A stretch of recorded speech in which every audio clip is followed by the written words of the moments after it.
राहुल गांधी जी विदेश के दौरे में हैं और यह सर्वविदित था कि जैसे ही वो विदेश जाएंगे भाजपा की आईटी सेल, चरण चुंबक एंकर, चवन्नी छाप ट्रोल नेता और बड़े बड़े ट्रोल मंत्री कूद पड़ेंगे ये कहने पर कि अरे मोदी जी की बेइज्जती होगी, अरे देश के खिलाफ बोल दिया, अरे देश का विदेशी धरती से अपमान कर दिया। दो तीन चीजें लेकिन कही जा रही हैं, तो पहले उसका जवाब दे देती हूँ।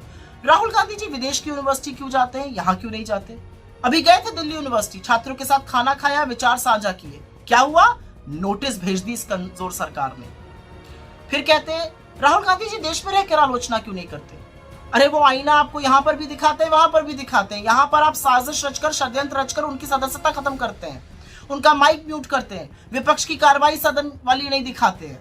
यह आपकी असलियत है। लेकिन राहुल गांधी जी लगातार आपको आईना दिखाते हैं और लोकतंत्र में यह जरूरी है करना, क्योंकि जितना आईना सरकार देखेगी उतना समाधान ढूंढेगी। अब ये अलग बात है कि जो आईने में आपको सच दिखता है वो सच कड़वा है, बेरोजगारी का, महंगाई का, आर्थिक असमानता का, चीन का, अडानी का।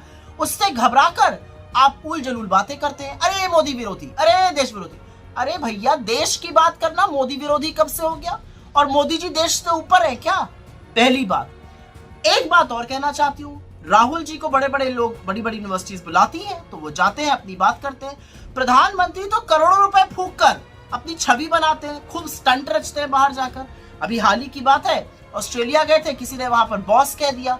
अरे भैया चरण चुंबक मीडिया तो मानो गदगद हो गया, वाह वाह वाह वाह होने लगा। लेकिन उसी के 24 घंटे के अंदर ऑस्ट्रेलिया ने देश के 6 राज्यों से स्टूडेंट्स के आने पर पाबंदी लगा दी। अरे बॉस थे तो वो पाबंदी हटाते, और चरण चुंबको एक शब्द उस पर नहीं निकला आपके।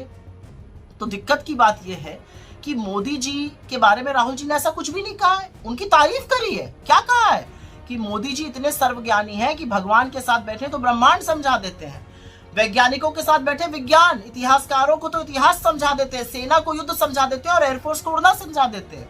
अरे मोदी जी तो वो सर्वज्ञानी हैं जिनको ये सारी बातें आती हैं। अब भक्त असमंजस में है कि इस पर क्या कहें। अगर कुछ कहेंगे तो मोदी जी की काबिलियत पे शक हो गया, और अगर कुछ नहीं कहेंगे तो मतलब राहुल जी की बात सही है, तो फंस गए बेचारे भक्त। लेकिन भक्तों, मुझे आपको एक छोटी सी राय देनी है, और राय ये है कि मोदी जी ने महानतम थ्योरियां दी हैं इस दुनिया को। याद है ना, रेडार थ्योरी, फिर गटर गैस से चाय बनाने वाली थ्योरी, फिर हवा से पानी निकाल लो विंडमिल वाली थ्योरी, फिर सदियों पुरानी कॉस्मेटिक सर्जरी थ्योरी, फिर 140 करोड़ के देश में 600 करोड़ ढूंढ लेने वाली थ्योरी, फिर मौसम नहीं बदला है हम बदल गए हैं थ्योरी, फिर 1988 में ईमेल और डिजिटल कैमरा वाली थ्योरी। मतलब लिस्ट तो बहुत लंबी है। A² B² = 2AB वाली थ्योरी, फिर विवेकानंद जी, गुरु नानक देव जी और संत कबीर जी एक साथ बैठकर चर्चा करते थे। ये अलग बात है, वो अलग अलग सदियों में पैदा हुए थे। तो भक्तों परेशान मत हो, थोड़ा सा पानी पियो और इन महानतम थ्योरीज पर रिसर्च करो, क्योंकि इस देश का लोकतंत्र प्रधानमंत्री मोदी की तरह छुई मुई नहीं है। इस देश का लोकतंत्र प्रखर है, उसको और पुरजोर बनाना है।